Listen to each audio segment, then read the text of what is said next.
کچھ لوگوں کو سائن اپ کرنے میں مشکل پیش آ رہی ہے کیونکہ وہ پاسورڈ صحیح نہیں ڈال رہے، اس لیے انہیں مشکل کا سامنا کرنا پڑ رہا ہے۔ میں آپ کو بتاتا ہوں، آپ نے ایک حروف انگلش کا بڑا، ایک چھوٹا اور ایک اسپیشل کریکٹر جو نہ ہندسوں والا ہو نہ انگلش کا ہو، تو آگے آپ نے 1 2 3 4 والے ہندسے جو ہے نا نمبرز وہ ایڈ کرنے ہیں۔ 8 ہندسوں پر مشتمل پاسورڈ آپ نے ڈالنا ہے، پھر وہی پاسورڈ آپ نے کنفرم کر دینا ہے۔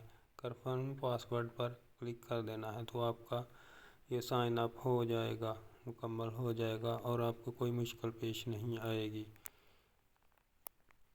اور آگے آپ نے یہاں سے ویریفائی کر دینا ہے، آپ کو ایس ایم ایس آئے گا تو آپ نے ویریفائی کر دینا ہے۔ یہ دیکھیں یوزر ویریفائڈ ہو چکا ہے، یہ میں نے خود کیا ہے اپنا، تو اس لیے میں آپ کو انفارم کر رہا ہوں کہ آپ بھی ایسا ہی کریں تو آپ کا سائن اپ ہو جائے گا۔